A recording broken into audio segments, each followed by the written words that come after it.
dos entrenadores de la misma edad prácticamente, que vienen del mismo árbol, que trabajaron juntos en San Francisco, pero diferente mentalidad, ¿no? Mike McDaniel, mentalidad ofensiva. El caso de Meco Ryan, mentalidad defensiva, ¿no? Que hay un viejo conocido en los Tejanos de Houston que tuvo Miami, Matt Burke. A lo mejor muchos no lo recordarán muy bien. Matt Burke trabajó como corredor defensivo de Miami en la época de Adam Gase. Vamos a ponerlo muy sencillo. Mencionaste la clave cuando dice la introducción a este encuentro. Los Houston Texans tienen de una semana de descanso, donde han recuperado piezas importantes. Aquí la clave es muy sencillo, amigos y amigas que nos estén escuchando o viendo en la plataforma de YouTube. El equipo que va a ganar será la línea ofensiva que mejor y más tiempo le brinde a su mariscal de campo. Así de sencillo. Miami, Miami, Miami Dolphins, Miami, Miami Dolphins. Somos Dolphins. Bienvenidos al podcast de Somos Dolphins. Aquí les llevaremos el día a día la actualidad del único campeón con temporada perfecta en la historia de la NFL, los Delfines de Miami.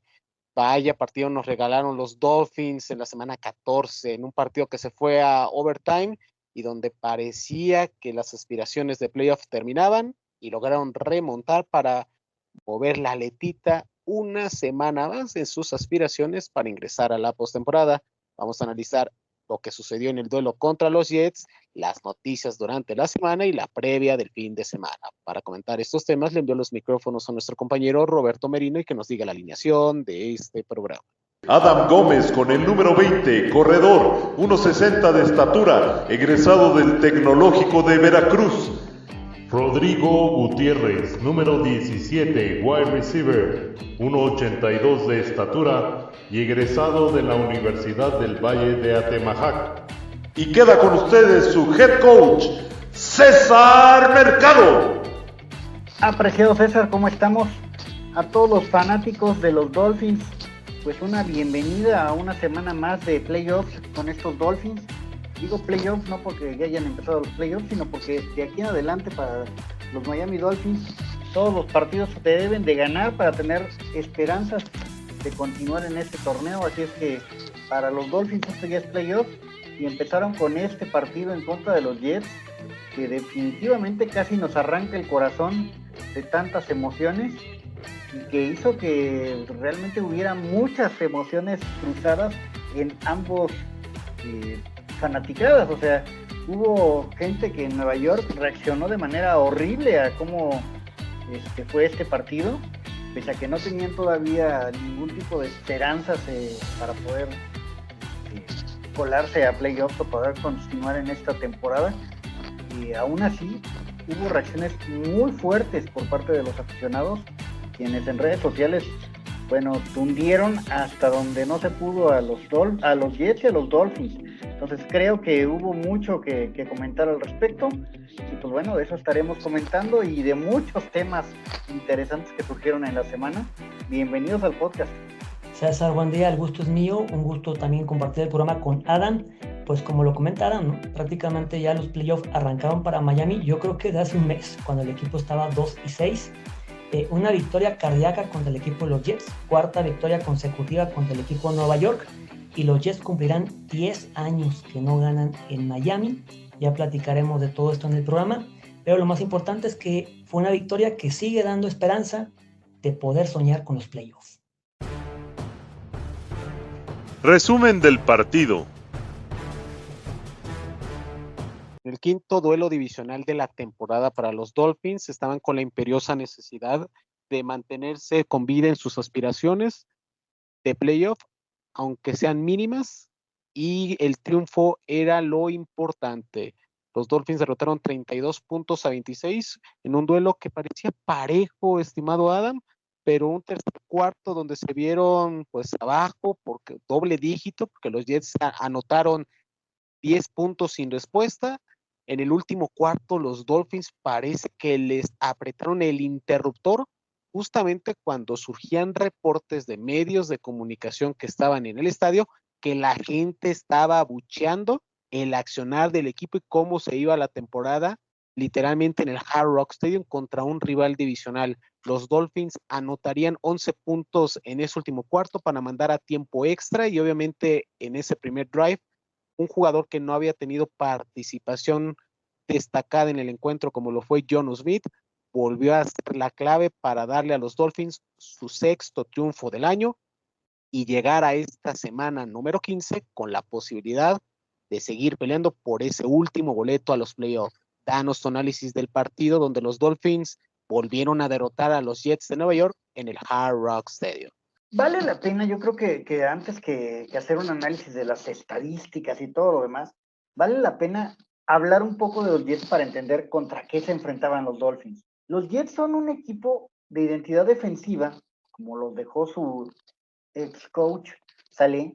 Me parece que tenían una de las defensas más férreas de la liga, con muchas bajas que de repente se hicieron notar, pero con una identidad y un estilo de juego que realmente se le ha complicado a muchos equipos. O sea, no es de que les hayan puesto unas tundas a pesar del mal récord, sino más bien lo que ha pasado es que ha sido totalmente ineficaz, totalmente chato su ofensiva, y es ahí donde hay que entenderlo.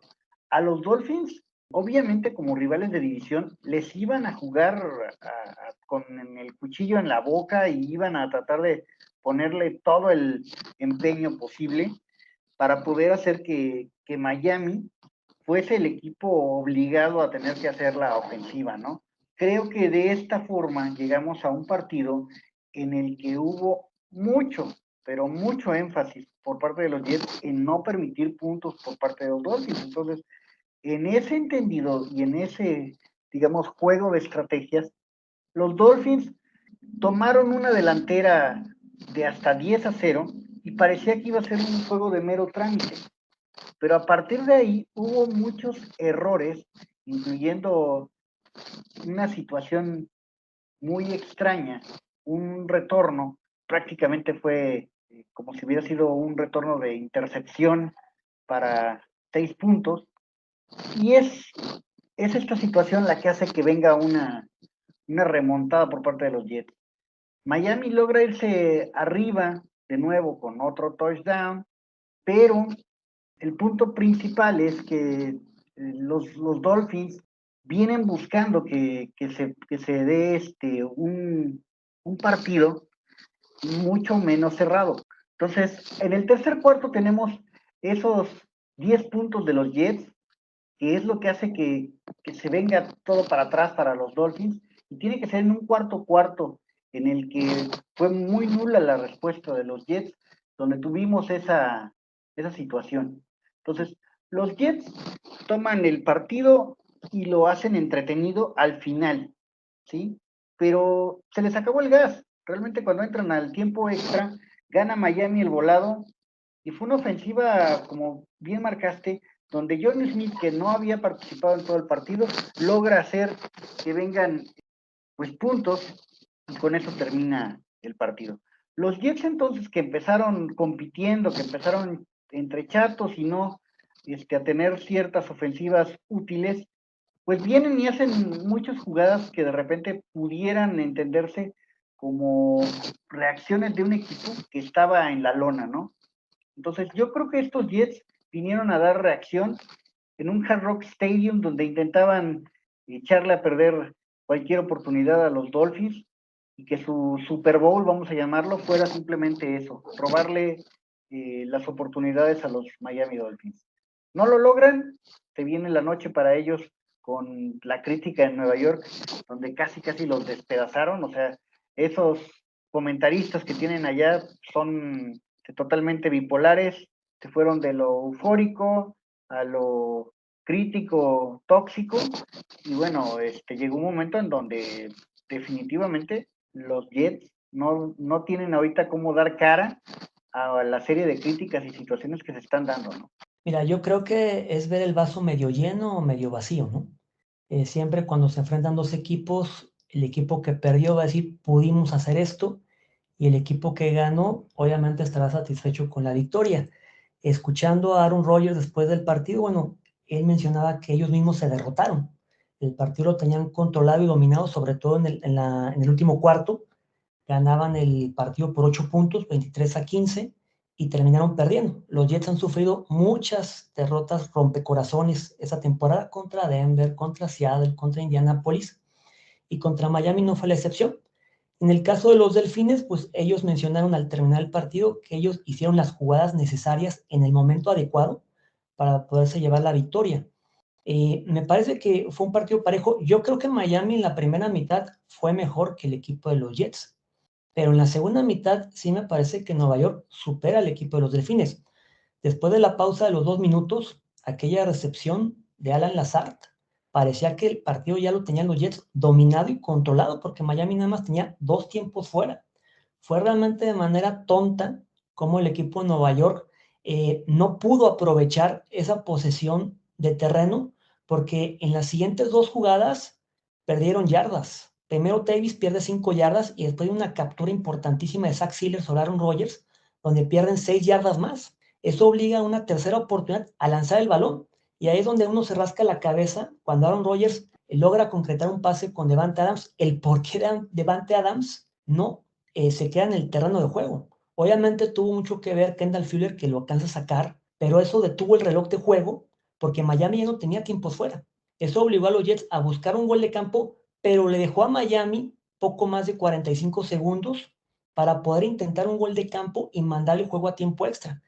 Vino la mejor jugada que ha hecho hasta el momento en la NFL, Malik Washington, que curiosamente, 10 días antes, había hecho su peor jugada con el equipo de Miami, con ese fumble contra el equipo de Green Bay, y Malik Washington tiene una gran devolución en el kickoff, dejando el balón hasta medio campo. Eso le dejó a Miami una gran oportunidad que con 2 pases completos de Tua pusiera al equipo en posición de buscar un gol de campo con Jason Sanders, que quiero decir que una pésima sincronización de la ofensiva de Miami, y ahí sí responsabilizo tanto a Tua como a Mike McDaniel, porque el gol de campo de Jason Sanders ni siquiera se pudo dar, porque Miami estaba con una descoordinación completa. Viene una tercera oportunidad donde Tua se la quiere lanzar a Tariq Hill, y afortunadamente para Miami, Tariq Hill no logra hacer la recepción, porque en dado caso de que lo hubiera hecho, lo hubieran tacleado en el terreno de juego y ahí se hubiera acabado el partido. Afortunadamente es un pase incompleto. Eso le da oportunidad a que llegara Jason Sanders, conecta el gol de campo para mandar el juego a tiempo extra. Y bueno, una vez que Miami ganó el volado, Tua Tagovailoa hace una gran serie ofensiva combinada con un gran plan de juego de Mike McDaniel con John Smith, porque hay 2 jugadas exactamente las mismas, las repiten de forma consecutiva, y eso deja a Miami prácticamente dentro de la yarda 30 de Nueva York, que quiero decir que en el primer pase que hace Tua a John Smith, el jugador de los Jets, Will McDonald, estuvo pero muy cerca prácticamente de interceptar esa jugada. De hecho, inclusive alcanza con los dedos de las manos a rozar el balón, le llega a John Smith y de ahí hace una jugada de 20 yardas. Vuelven a repetir la jugada Tua con John Smith, hace otra jugada de 15 yardas y bueno, viene al final de cuentas el touchdown de Tua con John Smith, con lo cual liquida el partido. A mí me parece que sí es una victoria al final de cuentas, lo dijo Mike McDaniel en el vestidor post juego. Al final no hay que pedir disculpas, una victoria es una victoria, pero sí creo que hay que ver a este equipo de Miami, que contra un equipo que solamente lleva 3 victorias como los Jets, realmente sufrió en serio. Los Jets es un equipo que tiene mucho mejor talento para ir con 3 victorias. Sin embargo, Aaron Rodgers tenía 4 años que no lanzaba para más de 300 yardas. La defensiva de Miami realmente sí se vio bastante endeble, pese a que Zach Sieler fue nombrado el jugador de la Conferencia Americana de la semana número 14. Jalen Ramsey fue superado una y otra vez por Garrett Wilson. El caso de Kader Kohou fue superado por Davante Adams, y entre los 2 receptores de los Jets, tanto Adams como Wilson, tuvieron más de 200 yardas, lo cual hace ver que la defensiva de Miami, si uno se puede analizar desde la semana 1 hasta la semana número 14, pues ha jugado bien contra los malos equipos, pero contra los buenos equipos le cuesta. Por ahí podría poner a los Rams, ¿no? Que ahí la defensiva de Miami jugó muy bien, de hecho no permitió ningún touchdown del equipo de los Rams, pero fuera de eso, realmente la defensiva de Miami pues no ha sido grandiosa, así que podamos decir, ha hecho un buen trabajo Tony Weaver, pero tampoco lo podemos catalogar como grandioso.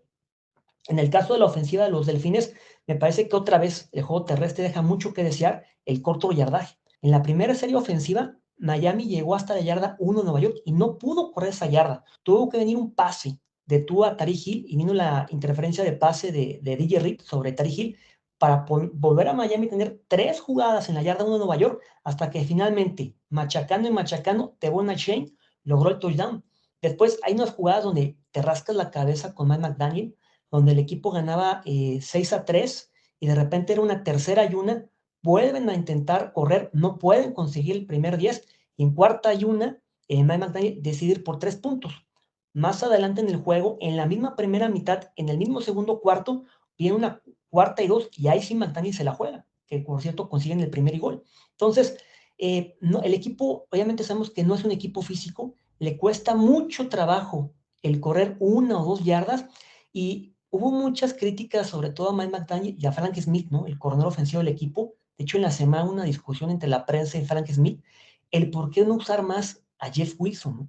Que por fin lo descongelaron, estuvo activado obviamente por la lesión de Monster, que estuvo lesionado de la cadera, y Jeff Wilson tuvo un acarreo en todo el partido, ¿no? Probar cosas diferentes. Achane, desde mi punto de vista, es el jugador más valioso de Miami esta temporada, pero es muy valioso por las jugadas de pase que hace, ¿no? Pero no es un jugador que pueda correr, no es un jugador físico que pueda hacer esa lograr esa 1 o 2 yardas, ¿no? Raheem Mostert, pues es una temporada decepcionante entre las lesiones y en que no ha podido los fumbles. Mostert ha estado lejos del Raheem Mostert que vimos en el 2023. Entonces, son muchas cosas que sí te quedan a pensar si realmente Miami es un equipo de calibre de playoff. Porque si uno se pone a ver, bueno, pues Green Bay le pasó por encima a Miami hace 10 días. Y contra los Jets sufrieron bastante. Lo que comenta Adam de que la prensa de Nueva York pues es bipolar, bueno, pues habrá que recordar que los 2 equipos de Nueva York tienen entre combinados 5 triunfos, 3 victorias de los Jets y 2 victorias de los Gigantes, ¿no? Y los Jets, bueno, ¿cuántos años han sufrido? El año pasado, la lesión de Aaron Rodgers. Este 2024, que por fin Rodgers iba a jugar, han tenido una temporada decepcionante. Y obviamente ahí es donde uno se pone a pensar qué tanto vale la pena despedir a tu entrenador a mitad de temporada. Los Jets son peores ahora que cuando estaba Robert Saleh. Pusieron al corredor defensivo Jeff Ulbrich como head coach, y ahí Jeff Ulbrich, al ser head coach, realmente no le pone tanto atención a la defensiva. Y la defensiva de los Jets realmente está lejos, lejos de ser la defensiva dominante que vimos en el 2023. Generalmente cuando corres a tu entrenador a mitad de temporada, pones a un entrenador de un perfil más bajo para ser head coach interino. No pones a ningún coordinador, porque si no, el coordinador le quita atención a tu unidad. Vimos a los Raiders con Antonio Pierce, ¿no? Entrenador de linebackers. El mismo caso de Miami, ¿no? En su momento Todd Bowles era entrenador de la defensiva secundaria y lo pusieron como entrenador interino cuando vino el despido de Sparano. El caso de Dan Campbell, era entrenador de alas cerradas y lo ponen como entrenador interino cuando vino el despido de Joe Philbin, ¿no? El caso de los Jets, pues al final de cuentas es un equipo con talento, pero que ha tenido una temporada muy, muy, muy decepcionante. De eso Miami no tiene ningún problema. Miami ganó y ganó bien, al final de cuentas, logró su 6ª victoria, un sexto triunfo que lo que hace es darte esperanza, por lo menos de aquí al próximo domingo, cuando enfrenten a Houston, de que este equipo puede soñar con playoff. Dicen que la esperanza es lo último que muere y a pesar de ese pésimo primera parte del año tan complicada, el equipo todavía tiene sus posibilidades para acceder a playoff. Pero mencionabas algo interesante, Rodrigo, y me gustaría tocarlo de nueva cuenta contigo, Adam, sobre las jugadas, los momentos, de todo lo que han comentado hasta el momento y de lo que vieron en el partido. En tu caso, Adam, ¿cuál fue la jugada que cambió el rumbo de este partido? Porque, como bien dicen, Miami empezó bien, hubo un descenso en su nivel y lograron recuperarse para llevar este juego a tiempos extras y lograr ganar pues este partido tan importante porque fue divisional y sobre todo porque te acerca a esos puestos aún lejanos para los playoffs, Adam. Bueno, el partido tuvo varias jugadas que realmente hicieron que fuera relevante la ofensiva de los Dolphins, y creo que esas son las que más cuentan, pero quizás la jugada que hizo cambiar el momento del partido fue la captura que tuvieron en ese drive, que de haber terminado en touchdown hubiera sido una lápida imbatible para los Dolphins, en ese cierre de ofensiva de casi de los 2 minutos que tenían los Jets.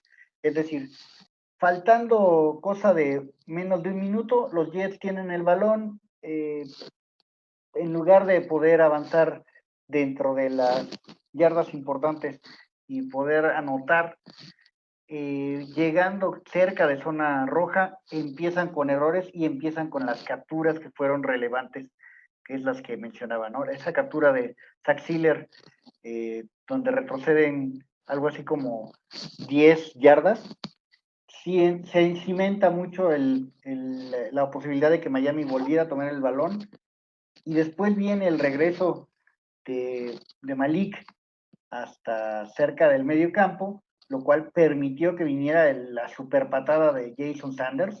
Es una patada de 52 yardas, pero era en condiciones complicadas, no por la distancia, no por el viento, sino simplemente por el nervio de que estaba todo en su pie, el poder lograr que nos fuéramos a tiempos extra.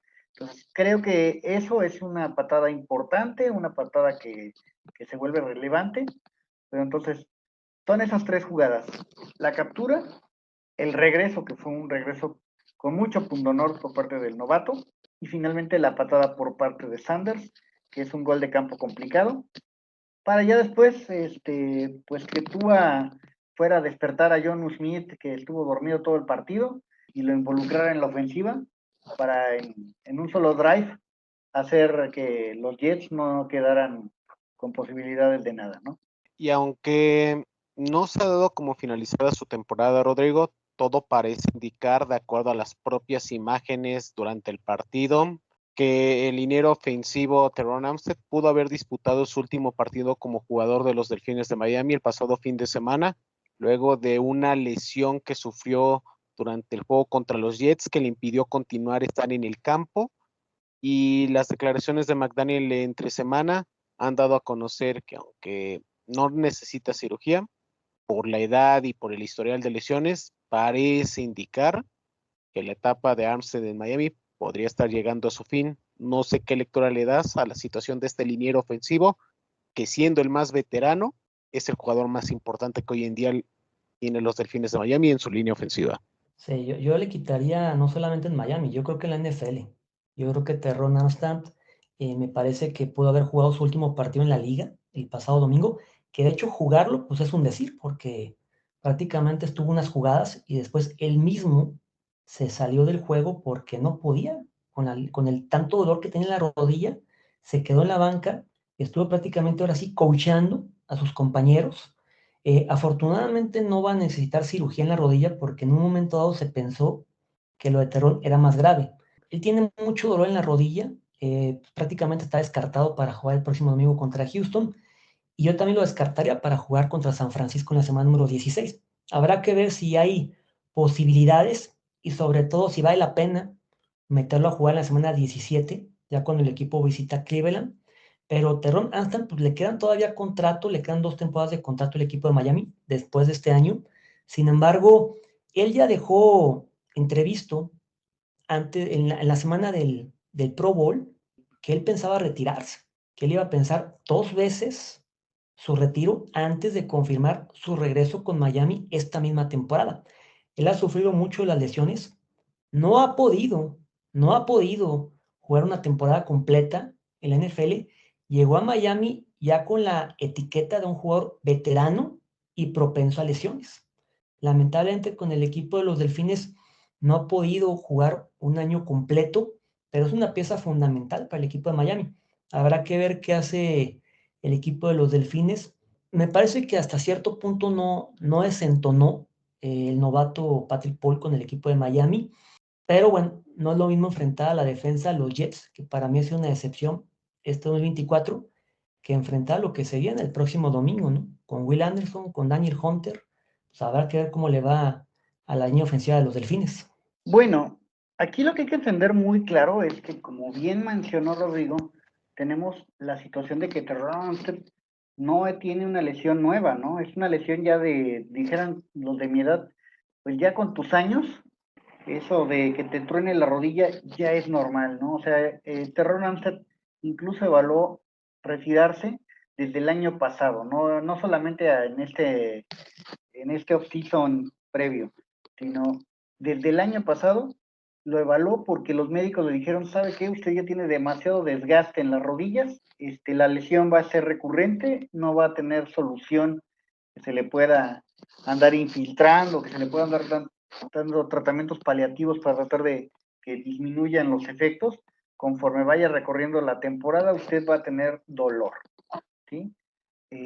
Necesita usted reducir mucho su masa corporal para poder disminuir la presión en las rodillas, y eso significaría pues retirarse del fútbol americano. Algo similar ha pasado con el hoy comentarista deportivo, que antes era un estelar de tackle en Cleveland, y eso nos lleva a pensar que Terron Armstead tiene sus minutos contados en la NFL, pero tampoco vale descartarlo, porque así como dijimos que tiene una lesión que recurrentemente le va a conducir a que tenga dolor, el descanso hace que pueda en 2 semanas de descanso reponerse lo suficiente como para jugar bien 1 o 2 partidos.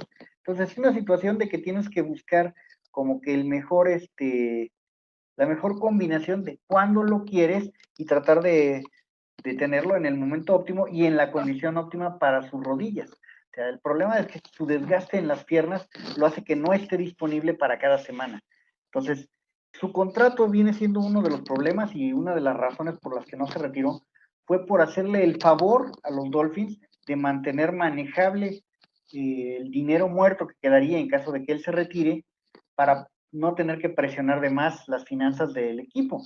Entonces, en este momento ya la situación del dinero muerto se vuelve más manejable para el próximo año, y probablemente sí haya un retiro en la temporada 2025 de Terron Armstead. Ahora, yo por lo mismo insisto en que sí podemos verlo para el último partido en contra de los Jets, o en caso de que exista el milagro, pues que en playoffs volviera a estar Terron Armstead, con la posibilidad de que sus rodillas estén más recuperadas y que pueda tener una participación quizás más balanceada, o sea, ser más un jugador que entre en algunos downs y no estar todo el tiempo en el campo.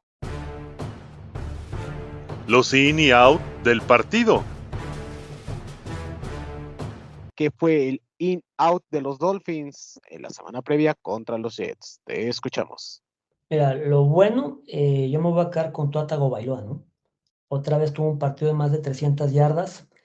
En el tiempo extra, pues él guió esa gran serie ofensiva para ponerla a Miami su 6ª victoria de la temporada. Yo creo que podemos decir que Tua Tagovailoa pues es un quarterback franquicia para el equipo. Lamentablemente conocemos el historial de lesiones. Tuvo otra conmoción cerebral este año, pero es un jugador joven. O sea, estamos hablando que tiene 26 años de edad. Entonces, tuvo la extensión de contrato en la off-season, y yo creo que Tua Tagovailoa, pues hoy podemos decir que Miami tiene el mejor quarterback en los últimos 20 años con Tua. El problema aquí, volvemos a lo mismo, ¿no? ¿Qué tanto tiempo podemos tener a Tua con el equipo de los Delfines? Porque sabemos que otra conmoción más, y es el fin de la carrera de Tua en la NFL, que por cierto contra los Jets tuvo por ahí una jugada donde corrió y se deslizó poquito, un par de segundos antes, porque ya estaba el jugador de los Jets encima. Pero me parece que Tua Tagovailoa fue lo mejor de Miami el pasado domingo contra el equipo de Nueva York. Y de lo más malo, pues yo aquí le voy a poner el tache a Jevon Holland.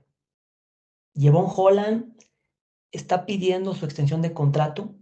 Sabemos que es muy posible que se vaya a los Delfines acabando la temporada, y del nivel que le conocíamos a Jevon Holland, pues ha evolucionado este año. Tuvo una intercepción clave en la segunda mitad con el equipo de los Delfines y la dejó caer, que conociendo el nivel de Jevon Holland en otras ocasiones lo intercepta. Hoy en día podemos decir que las partes más débiles que tiene este equipo de Miami son los safeties. Jordan Poyer, una tremenda decepción, y Jevon Holland, que realmente era una gran selección de draft para los Delfines, este 2024 ha quedado mucho de ver, que hace suponer que Jevon Holland se irá del equipo de los Delfines acabando la temporada. Caballeros, es muy obvio que la parte de criticar a una defensa que sufrió contra Aaron Rodgers, que fue arrastrada, pese a los malos números que ha tenido Rodgers en la temporada, hacen que sea muy obvio señalar que no hubo buenos tacleos, que hubo muy malas coberturas. Parecía que estaban jugando contra la élite de la NFL en cuanto a receptores, y pues se pasó de respeto. Yo diría que lo malo fue precisamente el planteamiento defensivo que tuvieron los Dolphins de ser tan temerosos de permitir jugadas grandes por parte de los Jets. Creo que no lo merecían para nada los Jets, que hubo mucha displicencia, mucha separación con los receptores, y que simplemente se pasaron de contemplativos al respecto, ¿no? Creo que una defensa un poco más férrea, que hubiera dado menos espacio a las piezas importantes de los receptores de Jets, hubieran permitido que esto se hubiera resuelto mucho antes. Eso es en cuanto a lo malo. Eso hace que se expongan nombres como los de los safeties, que son los que quedan más expuestos ante esta situación, pero también diría yo que los corners no estuvieron tan bien, que se permitieron demasiados espacios. Entonces yo creo que todos los defensive backs y el planteamiento, o sea, marco a los entrenadores como culpables de hacer una estrategia que no era necesaria contra los Jets. Ahora, por el lado positivo, mencionar que Tua tuvo un partido en el que no estuvo tan efectivo en el sentido de hacer jugadas grandes, pero que permitió que fuera cada ofensiva productiva y que tuvieran una situación de que solamente en el tercer cuarto se vieron chatos y finalmente se vieron con un filo brutal en el tiempo extra, donde prácticamente cada jugada era algo productivo para esta ofensa y que termina en un touchdown fulminante, pues hace que uno piense que merece más aplausos, ¿no? Y que el reconocimiento que también debe de ir, obviamente que es para el coach, ¿sí? Mike McDaniel requiere más reconocimiento en cuanto a que, bueno, al final, sí logra hacer que se rescate este partido y sí logra hacer que las cosas se vuelvan efectivas.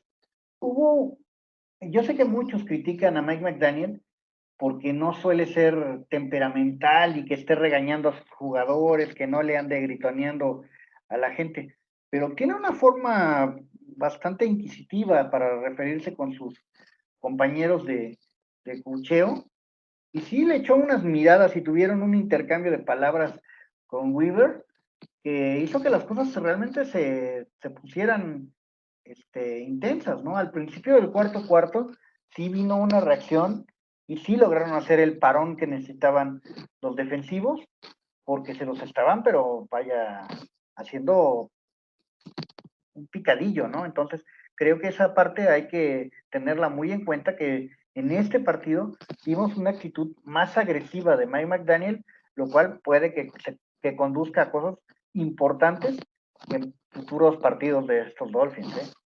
Y siguiendo con este mismo camino de las noticias, estimado Rodrigo, también los Dolphins dieron a conocer pues quiénes son los jugadores que van a estar para el Pro Bowl de su roster. Entonces pues invitamos a la gente para que esté al pendiente de las votaciones y que apoyen a varios de estos jugadores. Pero también, Rodrigo, hubo una noticia pues que llama poderosamente la atención. Se dio a conocer esta semana que los Dolphins han llegado a un acuerdo con Ares Management para poder pues vender unas partes de esta franquicia. ¿Qué nos puedes decir de esta noticia que surgió a mediados de esta semana y obviamente que puede tener repercusiones con estos Miami Dolphins, Rodrigo? Hay que recordar que esta semana hubo junta de dueños en la NFL, no solamente Miami, ¿no? También equipos como Filadelfia y como Buffalo anunciaron la entrada de otros accionistas. En el caso de Miami ya se ha mencionado desde hace un par de años que Stephen Ross estaba buscando, obviamente, accionistas nuevos, sangre nueva en el equipo, que le invirtiera, pues no solamente al equipo, ¿no? Obviamente parte del paquete era acciones del estadio y lo que equivale al Gran Premio de la Fórmula 1, que se celebra en Miami, y el Master 1000 de tenis, ¿no? Que se celebra en el mes de marzo, a las afueras del Estadio de los Delfines. Y el pasado jueves se dio a conocer que hay nuevos accionistas minoritarios con el equipo de Miami. Stephen Ross va a seguir teniendo el control del equipo, prácticamente el 87%. Sin embargo, pues entra un fondo de inversión privada para el equipo de los Delfines de Miami con varios accionistas. Hay que recordar que hay varios fondos de inversiones privadas que entran a los equipos de la liga y al NFL lo reguló por lo menos mínimo 6 años. Mínimo 6 años tienen que estar con el equipo para no estar cambiándose, porque luego un equipo pierde valor, sube valor y se andan cambiando de un lado para otro. Hay que recordar prácticamente lo que pasó con el equipo de los Broncos de Denver, ¿no?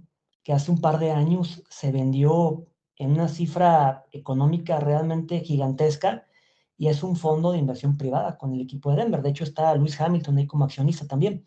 En el caso de los Delfines de Miami, pues el paquete es el estadio, el equipo, obviamente, lo que viene siendo el Gran Premio de la Fórmula 1 y lo que es el torneo de tenis, ¿no?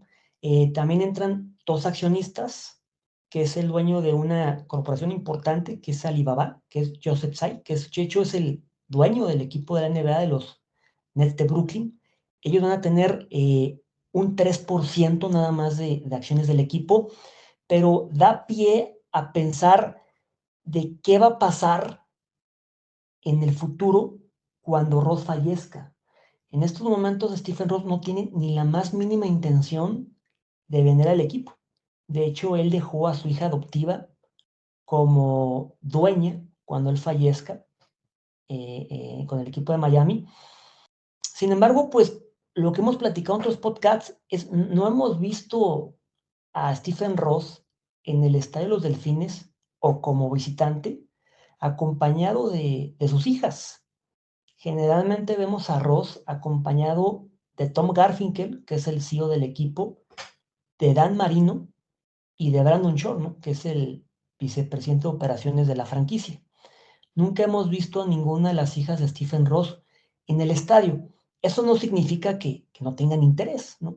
Sin embargo, pues uno ve a Jerry Jones con los Vaqueros de Dallas y vemos a su derecha a su hijo Stephen, vemos al señor Kraft, a Robert Kraft, dueño de los Patriotas, en el estadio, y siempre vemos a su derecha a su hijo Jonathan Kraft. Veíamos a Al Davis, que en paz descanse, con el equipo de los Raiders, y veíamos a su derecha a Mark Davis. En el caso de Ross, bueno, pues él ha dejado en claro que una vez que fallezca, el equipo va a pasar a manos de su hija, Jennifer Ross. Sin embargo, bueno, pues nos da la sensación de que el equipo en un futuro dado pudiera aparecer otros dueños, ¿no? Ahorita, bueno, pues sabemos que hay una empresa de capital privado que ya se hizo del 10% del equipo, que es esta empresa Ares, este, con el 10%, y el caso de los dos accionistas, ¿no? Que son Joseph Tsai del grupo de Alibaba y Oli Weinberg, ¿no? Ambos con el 3% de acciones. Stephen Ross, pues lógico, él va a seguir tomando las decisiones de la franquicia, es el dueño mayoritario. Sin embargo, bueno, pues las ganancias económicas ahora las va a tener que compartir, ¿no? Obviamente es algo que para Stephen Ross, pues a lo mejor ya lo estaba viendo a largo plazo con el equipo Delfines. Tiene ya 84 años de edad, Stephen Ross. No se le ve realmente que vaya en algún momento dado o a corto plazo dar un paso hacia el costado, pero sí me parece que es una noticia importante para los Delfines. Hay que recordar que hay un arreglo entre la franquicia de Miami y lo que es el condado del sur de Florida, bueno, lo que es Miami, a raíz de lo que pasó en el 2015, ¿no? Con el estadio y los arreglos de lo que hicieron en el Hard Rock Stadium, porque al final de cuentas hay un contrato de arrendamiento por 30 años, ¿no? Hay un contrato ahí entre el equipo de los Delfines y la gente de Miami, donde pues obviamente Stephen Ross puso de su capital privado para remodelar el estadio y traer eventos como la Fórmula 1, como el torneo de tenis, como conciertos, eventos como inclusive de la WWE, peleas de box al estadio, y finales de fútbol americano colegial y Super Bowls. Cada evento que llega al Estadio de los Delfines, el gobierno de Miami está en un contrato condicionado a pagarle, dependiendo obviamente del estatus del evento que llegue, a darle un dinero a la gente de Stephen Ross, ¿no? Porque obviamente trae mayor turismo a Miami, los hoteles les conviene. Hay que recordar que el Estadio de los Delfines pues, va a ser sede, ¿no? Es una de las sedes para hacer el Mundial del 2026, ¿no? Entonces, eso también va a ayudar mucho al tema económico. O sea, económicamente, Ross con Miami ha hecho millones y millones de dólares y ahora tendrá accionistas minoritarios que estarán con el equipo. El que tomen una decisión ya dentro del equipo en estos momentos a corto plazo, no. La organización va a seguir como venía funcionando, con Stephen Ross como el dueño del equipo, Tom Garfinkel como el CEO y Brandon Shore, ¿no? Que es el vicepresidente de operaciones de la franquicia. Así va a seguir funcionando. Ya pensando a largo plazo lo que pudiera suceder, entonces ahí sí deja pensando si estas personas, sobre todo el dueño de los Nets de Brooklyn, Joseph Tsai, pudiera en un futuro considerarse como candidato a ser dueño de la franquicia de Miami, pero eso ya sería hablar a largo plazo, ¿no? ¿Qué tan a largo plazo piensas, Adam, con todo esto que nos acaba de comentar Rodrigo? Bueno, veámoslo esto como una actividad de negocios que va más allá de los Miami Dolphins. Esto no solo incluye a los Dolphins, incluye participación en todos los negocios alrededor de Hard Rock Stadium, llámense funciones de lucha libre, funciones de box, conciertos, Fórmula 1, el abierto de Miami, etcétera. Todo ese concepto de negocios vienen a reforzarlo básicamente como grandes, no solo accionistas, sino operadores de ese tipo de negocios, lo que es Oliver Weisberg y Joseph Tai. Me parece que ambos son los arquitectos de que esto funcione y incluyen una firma como es Ares, pues más que nada para que eso sí sean, digamos, para inyectar recursos, para poder dar flexibilidad a que las cosas funcionen de mejor forma. En este caso, creo que es inteligente por parte de Ross no quedarse con todo el control y que las cosas no salgan como deben por no tener puntos de vista alternos y no tener esas ideas adicionales que se requieren para poder manejar este concepto de negocios tan grande, ¿no?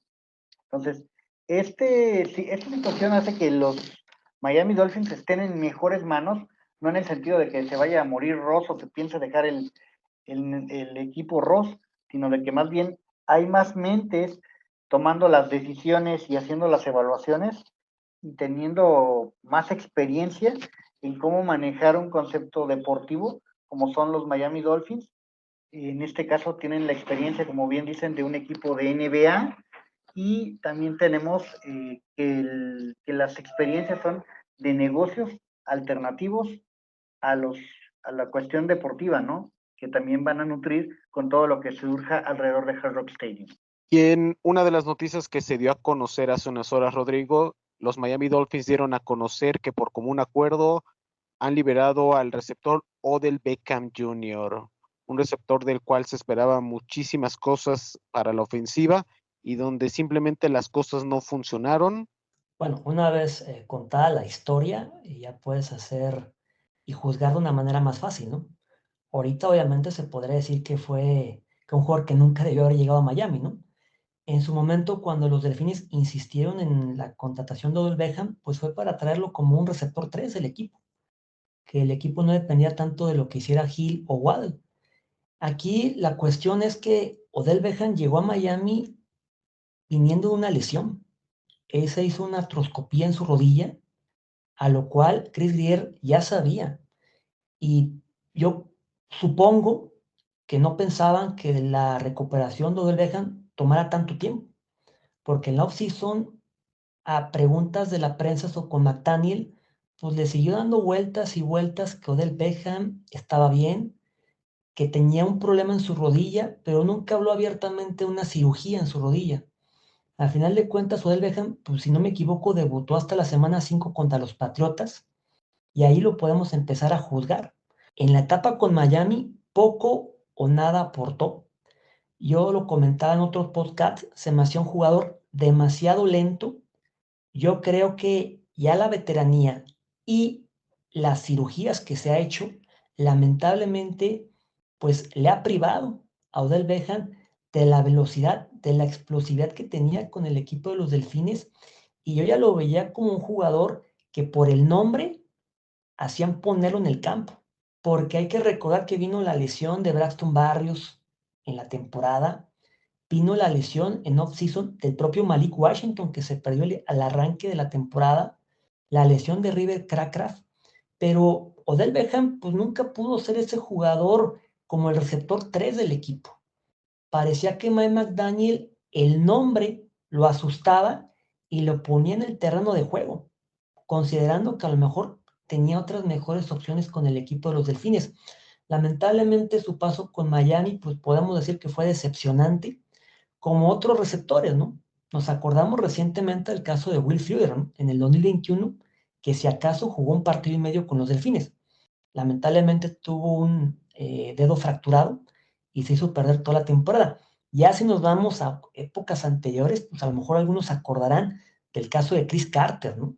En el 2002, cuando el equipo realmente venía embalado, Chris Carter ya se había retirado la temporada previa y él decide regresar a la NFL con el equipo de los Delfines. Chris Carter tuvo una recepción de touchdown, pero poco nada hizo con Miami, fue una tremenda decepción. Y a lo mejor algunos se acordarán, otros no, el caso de David Boston, ¿no? 2004, ¿no? Llegó como una gran figura a los Delfines. Muchos decían, tenemos a Ricky Williams como corredor, tenemos una gran defensa. Ahora con David Boston, la ofensiva va a explotar. En el 2004 ponían a Miami como gran candidato hace 20 años. Y después vinieron los problemas legales de David Boston, que fue suspendido varios partidos para alargar la temporada. Y cuando regresa, lamentablemente se lesiona la rodilla y Miami lo despide, ¿no? Acabando el 2004 con una temporada excepcional, debido a aquel tema de Ricky Williams, ¿no? Que se retira en la off-season. Pero hay muchos casos del equipo de los Delfines que si nos vamos a la historia, bueno, pues podemos recordar que el caso del Beckham no es el único con Miami. Lamentablemente ahorita en el 2024, pues no pudo cristalizarse que el final fuera feliz. Mike McDaniel lo comentó el viernes en su conferencia de prensa, ¿no? Después del entrenamiento del jueves, el mismo Odell pidió tener una plática con Chris Grier y después de la plática se llegó a la conclusión que era lo mejor para ambas partes. A mí me da la sensación de que Sancho, que es el agente de Odell Beckham, pues seguramente le comunicó, ¿no? Que había ofertas de otros equipos que están más embalados para los playoffs en Odell Beckham y pudiera tener un papel más protagónico, ¿no? No me extraña en absoluto que la próxima semana Odell firme con Buffalo o que firme con los Rams o que firme con Baltimore, ¿no? No me extraña en lo absoluto y que inclusive le vaya mejor de lo que le fue en Miami. A mí me parece que para los Delfines no pasa absolutamente nada porque Odell no aportó nada al equipo de Miami. Ya viene de regreso Grandon Buse, un receptor que Miami lo firmó antes de arrancar la temporada. Y el caso de River Cracraft, ¿no? Que también yo creo que Miami lo va a activar ya el próximo domingo contra Houston, que yo creo que van a aportar mucho más de lo que hizo Odell. Pues bueno, OBJ llega a Miami, como bien lo dijo Rodrigo, con una lesión, en la que venía recuperándose y tratando de entrar en ritmo de entender la ofensiva. El problema de entender esta ofensiva es que requiere un ingrediente del que OBJ no logró nunca recuperarse, que fue, primero que nada, velocidad. No logró velocidad para obtener separación en espacios cortos, mucho menos para llegar a los espacios largos. Y como receptor tercero, realmente su aporte se esperaba que fuera por dentro, hacer yardas cortas, rutas medias a lo mucho, y nunca logró la separación para tener cómodo la situación y no tener que andar teniendo que hacer jugadas acrobáticas, llamémosle, porque ya no está en condición de hacer esas jugadas, de poder dar esos brincos, de poder hacer cosas sin lesionarse. Entonces, esa falta de flexibilidad y esa falta de velocidad hicieron que estuviera muy limitado. Y luego poder aportar en bloqueos y todo, se vio muy soso al momento de intentar hacer bloqueos. Logró por ahí una jugada quizás con Johnny Smith haciendo un bloqueo, pero no más. Los aportes importantes que se esperaba es que el equipo no tuviera que poner en situaciones de tanto riesgo de lesión a Hill y que pudieran ocuparlo para que yendo por el centro tuviera para sacar algunas yardas después de la jugada y pudieran mover la roca, ¿no? O sea, esa parte fue donde nunca logró acoplarse OBJ en lograr la separación siempre se veía medio torpe al momento de salir en jugada, pese a que intentaba de repente ganarle al defensivo, intentaba trucos que ya no le van a funcionar porque no tiene la velocidad ni la capacidad de reacción que llegó a tener hace unos años. Entonces, sí esa veteranía, sí esa edad, con estos Dolphins que requieren tanta velocidad, tanta explosividad, pues no acoplaba. Él quiso mentalmente tratar de sentirse que podía recuperar esa velocidad y pues el padre tiempo no perdona y le cobró factura a OBJ. Como bien dicen, las ofertas que va a tener ahorita por parte principalmente de Baltimore van a ser muy atractivas para él. Recordemos que él ya estuvo ahí, está familiarizado con muchos conceptos que tienen de ofensiva y que va a ser pues seguramente el punto en donde intente recuperar o poner fin a su carrera, pero de una manera más digna de lo que le pasó en Miami. Porque la opinión de ustedes es lo más importante. Para nosotros les hicimos esta misma pregunta, pero en redes sociales. La etapa de OBJ en Miami fue. ¿Cuáles fueron las respuestas de nuestros fanatics, estimado Rodrigo? Mira, la mayoría de las personas contestan decepcionante. ¿Estaba en Miami? Preguntan. Intrascendente. Solo jugó bien en la consola. Y ahí tengo mis dudas, ¿eh? Pero bueno. Pasó de noche su etapa en Miami. Digo, y eso hay que recordar que Odell, cuando es presentado con Miami, traía un traje blanco tipo Miami Vice, como, bueno, sí lo contrataron, nunca apareció. De cobrar sin jugar, creo que nunca jugó. La verdad, qué desperdicio que no lo hayan sabido utilizar. Aquí en este último comentario, pues ahí también hay un cuestionamiento hacia la ofensiva de Mike McDaniel. Si realmente qué tanto pesó el hecho del esquema ofensivo de Mike McDaniel que no lo pudo utilizar o no lo supo utilizar. Yo aquí voy más bien con el jugador.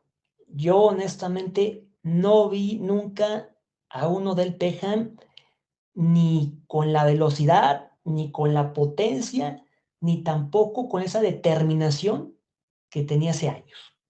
Yo realmente creo que el hecho de que estuvo con los Delfines de Miami, pues en más de una ocasión se intentó buscar a Odell Beckham y no pudo. A mí se me hacía realmente que ya estorbaba en la ofensiva y yo creo que Miami tiene mejores opciones en su roster. Tampoco es que tenga un gran baraja Mike McDaniel, pero sí creo que tiene mejores opciones que Odell Beckham. Yo creo que hoy en día a Odell Beckham me parece que Miami no lo va a extrañar y para mí pues, que le vaya bien a Odell Beckham, pero sí obviamente pues me parece que la palabra decepción queda totalmente justificada para lo que hizo Beckham en el equipo de los Delfines. Pues bueno, en nuestro Instagram, donde agradecemos mucho la participación, nos comentan que fue horrible la estancia de OBJ con los Dolphins, inexistente e invisible. Sí, yo creo que es muy claro que los fanáticos sienten que no fue así, que no parece como que no estuvo, ¿sí?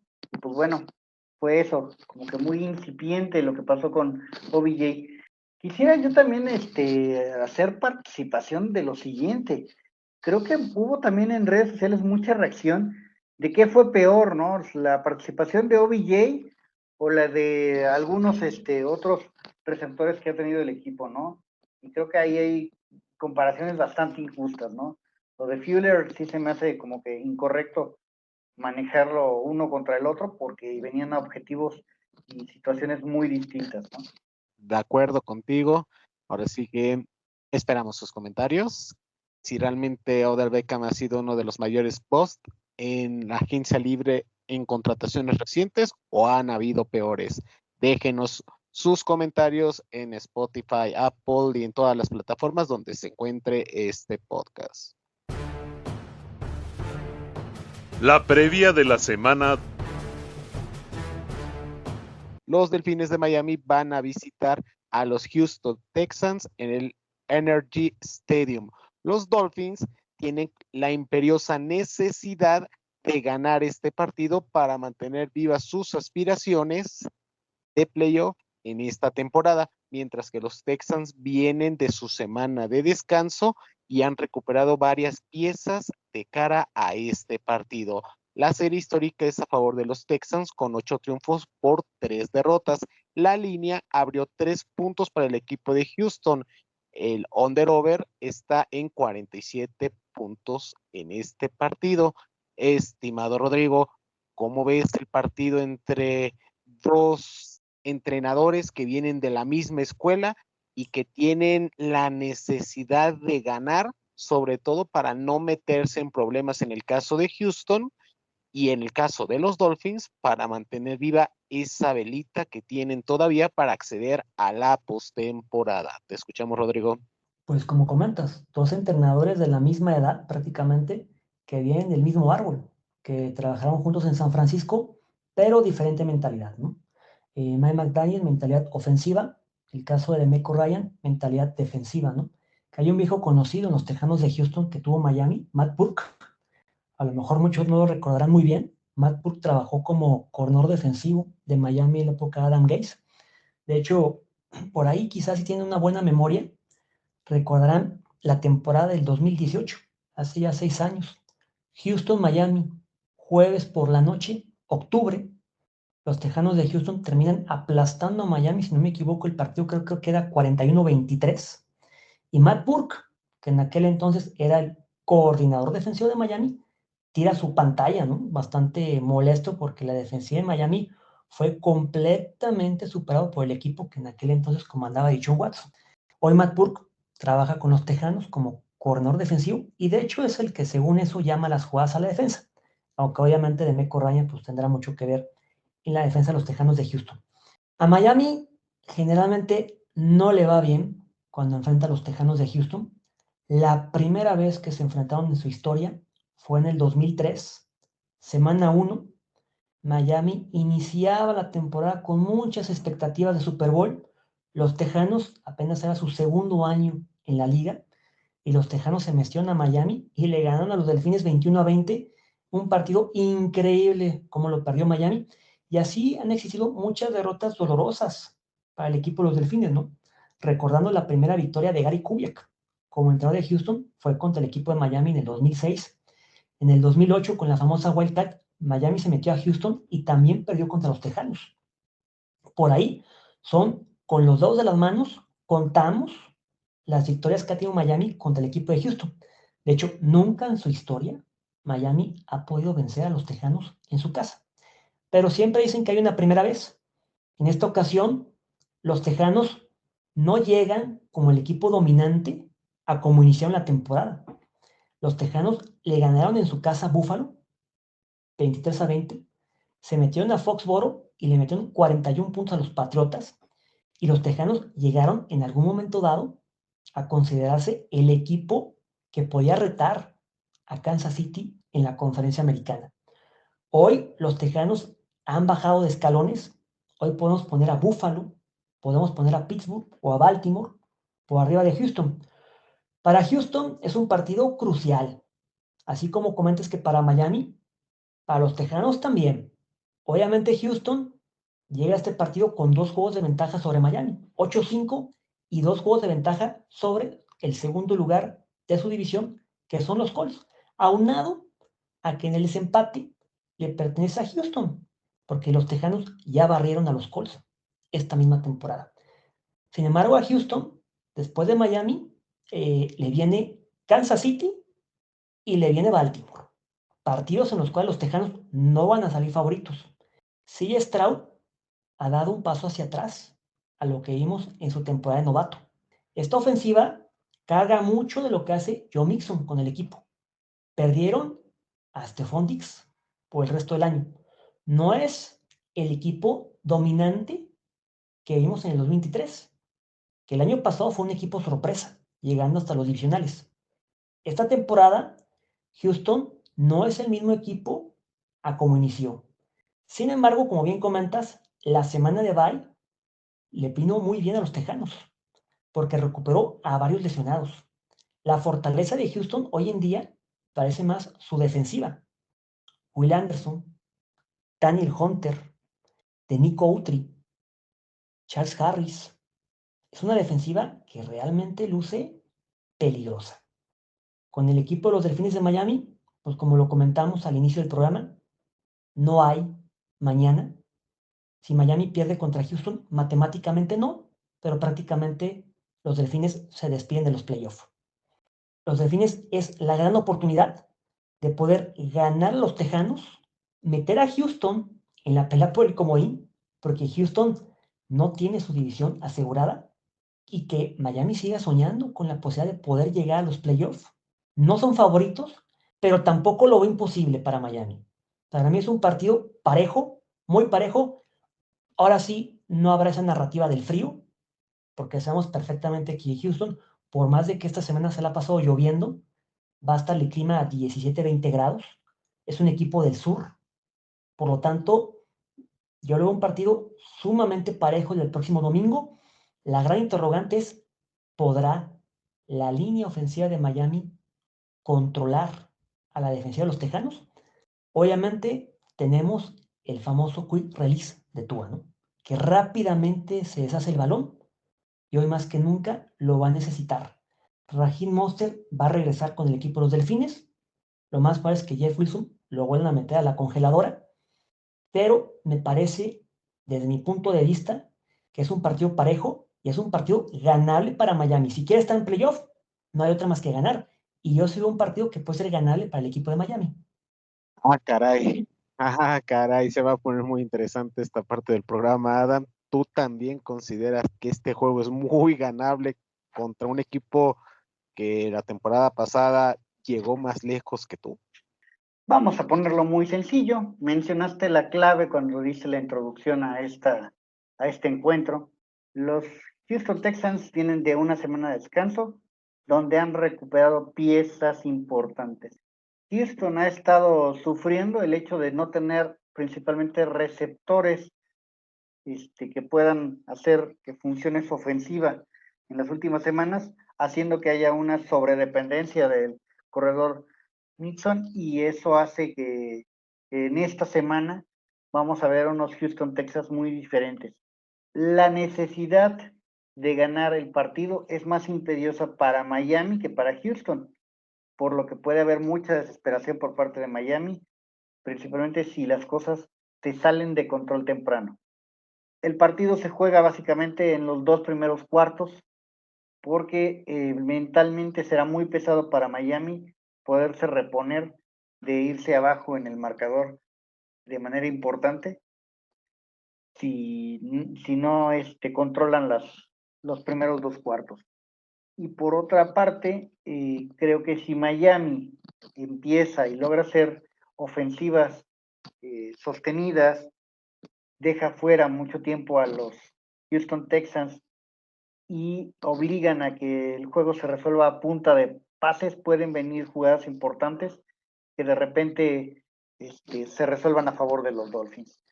Entonces, el juego está en los 2 primeros cuartos, pero sí, creo que estos Houston Texans deberían de ser respaldados por más puntos por parte de los apostadores, quienes creo que están viendo con buenos ojos la reacción de estos Dolphins del coach Mike McDaniel, pero recordemos que DeMeco Ryan es un coach muy bueno en el aspecto defensivo y que creo que le tiene tomada la medida precisamente al coach McDaniel.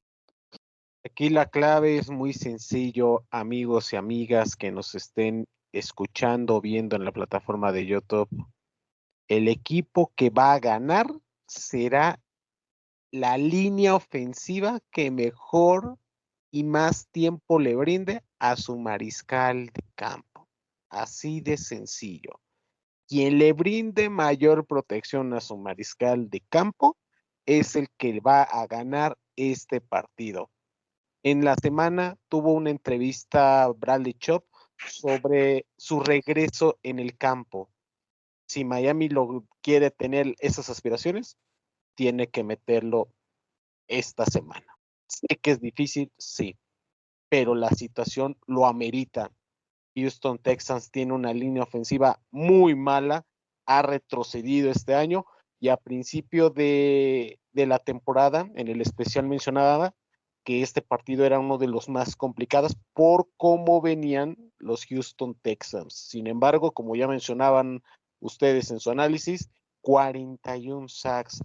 Stroud ya no se ha visto tan potente como se vio la temporada pasada, ha cometido varios errores y es importante e imperioso que la defensiva del paso hacia el frente. Sí, sé que les estoy pidiendo cosas imposibles por las recientes semanas donde la defensiva no ha dado el do de pecho y ha sido la ofensiva quien ha dado el paso hacia el frente, pero este partido es donde si Bradley Chubb está disponible, hay que meterlo en situaciones de pase porque vamos a necesitar los mejores jugadores para andar constantemente presionando a Stroud.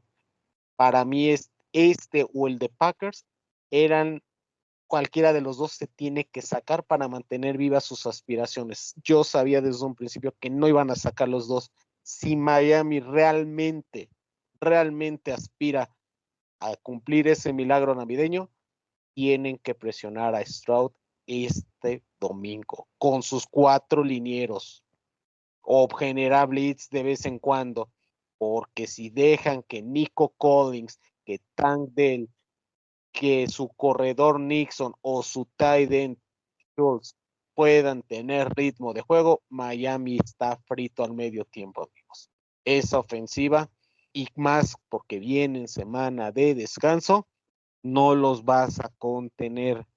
¿Quién va a cubrir a Nico Collins? ¿Va a ser Ramsey, que ha estado duditativo en los últimos 2 duelos? ¿O vas a poner a Fuller? ¿Quién va a cubrir a Tank Dell? ¿Lo vas a poner con Ramsey? ¿Le vas a dar cobertura con cualquiera de los 2 profundos que no se han visto bien?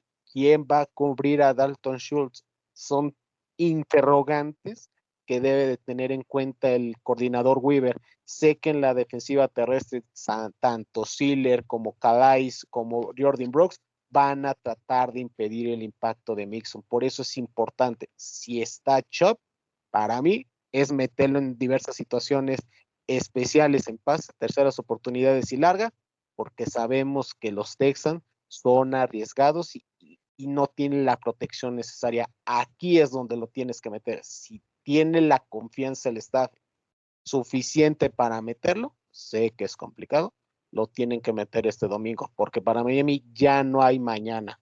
Y en el caso de la línea ofensiva de los Dolphins, a mí me preocupa muchísimo, Adam, pero muchísimo, los duelos que van a enfrentar los Dolphins. ¿Con quién van a competir al novato Patrick Paul? ¿Quién va a ser su rival? ¿Te gusta Daniel Hunter? ¿Te gusta Will Anderson? ¿Te gusta Autry?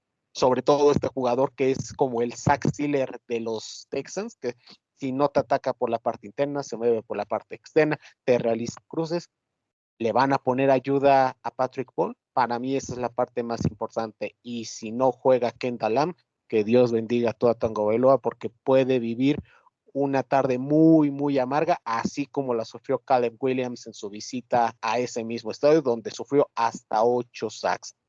¿Qué piensas de este duelo?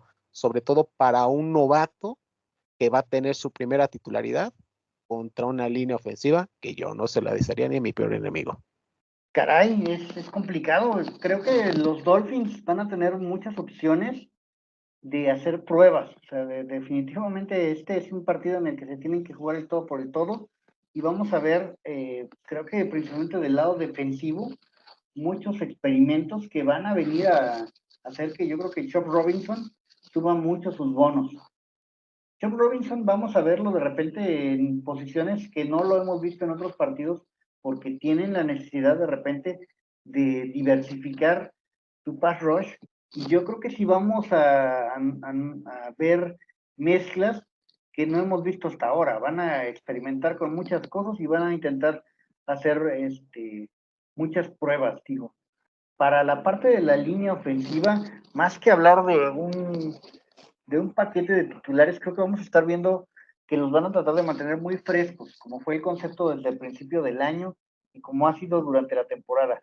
Ya vamos a ver la participación de muchos jugadores en la línea ofensiva, y contrario de lo que dicen, que si no juega Lamb podría tener una tarde muy larga a Tua, es más bien, si no logran ser efectivos en primera oportunidad, resolver jugadas que les den flexibilidad en el campo, creo que vamos a ver unos Dolphins muy inoperantes, porque tener complicadas terceras y largo contra este equipo va a ser muy difícil de resolver por la situación precisamente de la línea ofensiva y el temor de que le hagan una conmoción adicional a Tua. Creo que en eso está la clave, en que sean efectivos en la primera oportunidad y que logren resolver dejando situaciones más sencillas para segundas y terceras. Creo que también la otra es que la clave verdadera del partido será qué tanto logres hacer que la ofensiva fluya más allá de Hill y de Jonnu Smith. Me parece que si Tyreek Hill y Jonnu Smith se vuelven de nuevo los únicos ingredientes importantes de esta ofensiva, vamos a tener un dolor fuerte y nos van a dejar fuera estos Texans, porque es una situación en donde centralizar tanto en esos dos jugadores ha sido muy complicado. Creo que, sin embargo, que hayan despedido a OBJ, que se hayan deshecho de él, hace que tenga uno claridad de que el equipo no estaba satisfecho con su desempeño y que buscan precisamente un receptor 3 que pueda proveer de esa diversificación que estamos ahorita mencionando. Y para finalizar esta parte del análisis, Rodrigo, mencionabas que los Dolphins nunca han ganado en Houston y efectivamente tienes razón. Y te voy a dar un adelanto de la columna que vamos a poner en somosdolphins.com con los datos Dolphins de esta semana. Y es respecto a temporada regular, duelos de visitante. ¿Se acuerdan que los Dolphins llegaron a 500 triunfos? ¿Es correcto, Rodrigo? Correcto. Ahí te un pequeño adelanto. La menor cantidad de triunfos obviamente es Houston porque no se ha ganado en ese campo. Después de ahí, los Giants, Baltimore, el caso de Tampa Bay, Carolina y Seattle son la menor cantidad de triunfos que tiene Miami. 2 triunfos de visitante. El resto lo van a checar en somosdolphins.com en esta columna, pero es importante para Miami romper ese adagio y sobre todo considerando que sus aspiraciones dependen de este partido. Dime tu pronóstico para el duelo contra los Texans. ¿Ves a los Dolphins con ese triunfo por primera vez en la historia?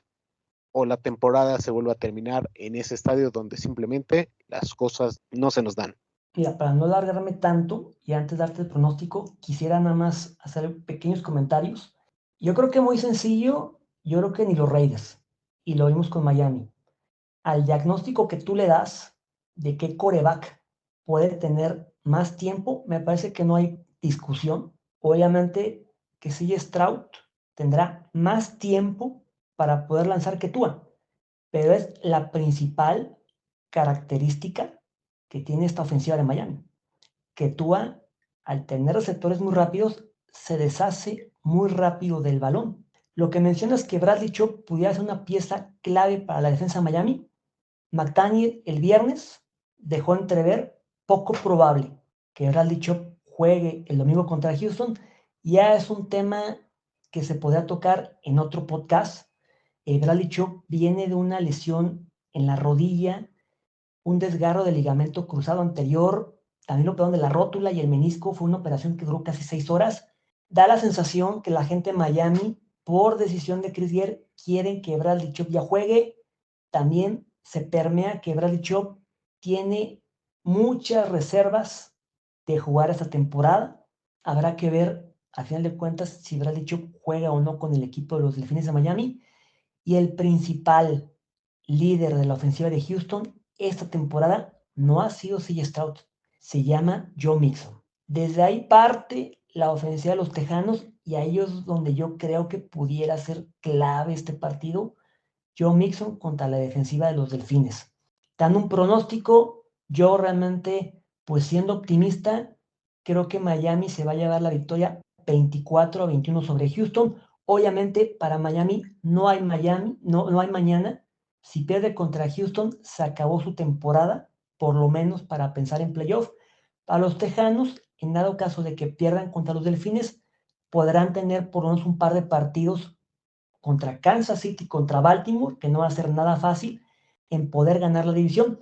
Yo sí creo que si los Tejanos pierden el domingo contra Miami, la división se le va a escapar de las manos al equipo de Houston.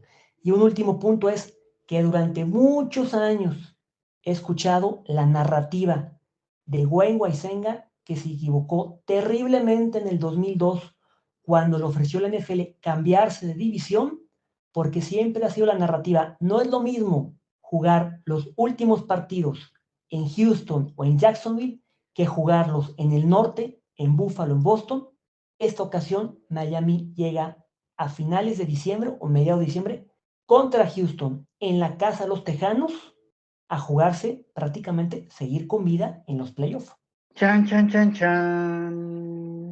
Chicle con pan. Pues creo que lamentablemente vamos a ver un descalabro por parte de los Dolphins. Creo que este partido va a ser donde se muestre cuán ineficaz puede llegar a ser la ofensiva de Miami. Y calculo que vamos a quedar algo así como 35-14. Si los Dolphins no ejercen presión a Stroud, la temporada está terminada, amigos. No les voy a mentir. Si Miami ejerce presión, puede ser un duelo muy, muy cerrado por la ineficiencia de las ofensivas, que los pateadores van a ser fundamentales en este partido. Este juego es muy difícil de pronosticar porque veo un escenario donde sea un toma y daca, estilo como contra los Bills en la visita a Buffalo, o puede ser como el que vimos en el inicio de esta semana, Rodrigo, el San Francisco contra los Rams o el Jaguars contra los Titans, así de cerrado. No sé qué esperar de este partido porque las líneas ofensivas, para bien o para mal, van a perjudicar este partido y yo sí veo así esta situación.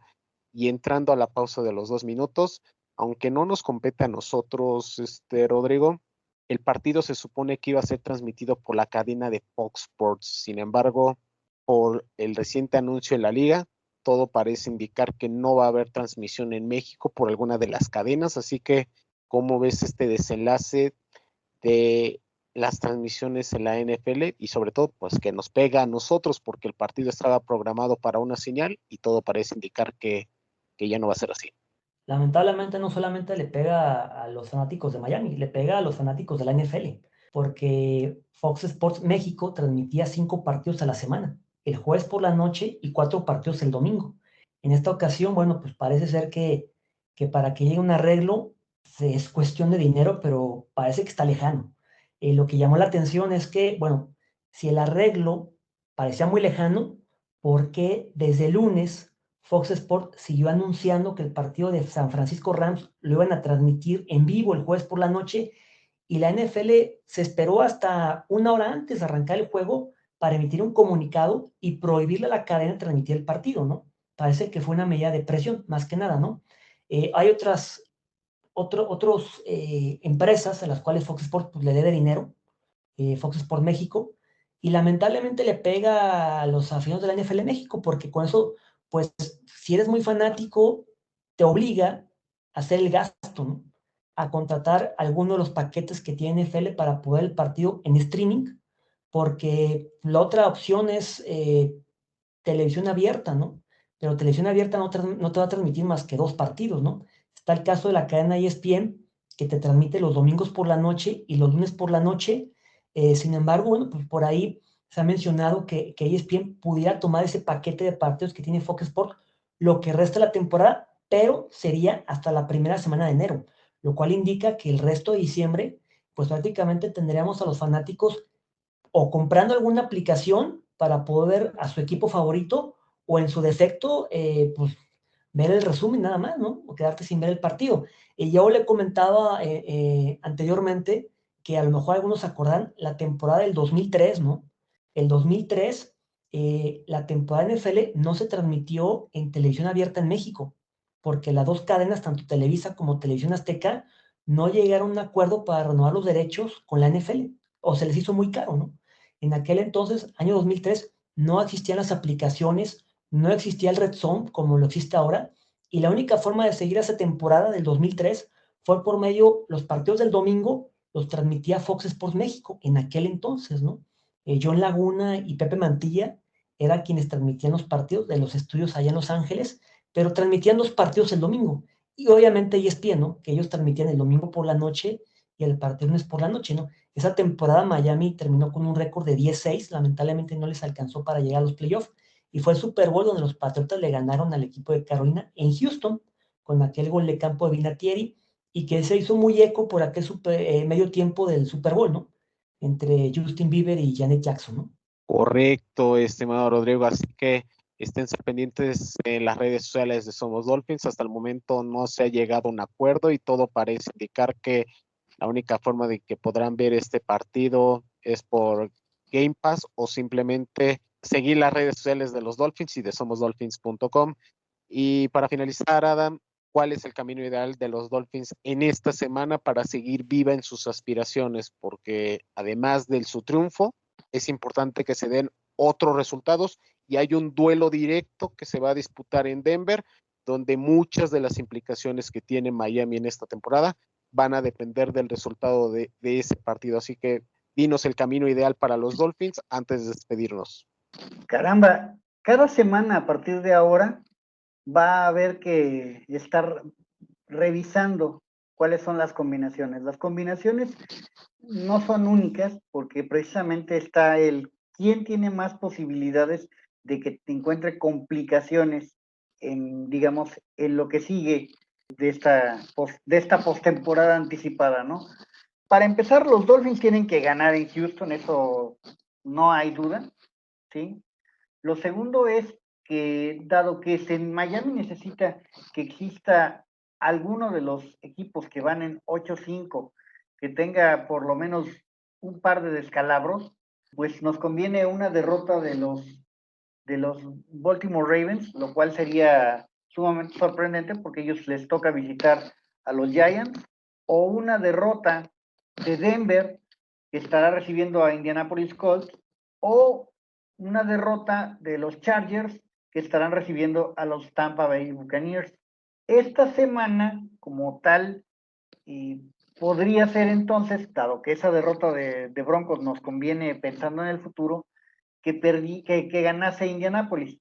Sin embargo, viendo el calendario, resulta que a Indianapolis le tocan flanes como los Titans, los Giants y los Jaguars para cerrar la temporada y requerimos una derrota de ellos. Recordemos que tienen el mismo récord que los Dolphins, 6 ganados, 7 perdidos, ¿sí? Entonces, podría ser que la mejor combinación sea que tengan una derrota a los Colts visitando a los Broncos de Denver, esperando que los Broncos pierdan los partidos en contra de Chargers y en contra de Kansas City y quizás el de Bengals, ¿no? Entonces, tienen más complicado el calendario los Broncos, entonces esta semana valdría la pena que perdiera Broncos, que ganara Colts de Indianapolis en esa combinación que tenemos directa y que existieran entonces derrotas de Baltimore y de los Chargers.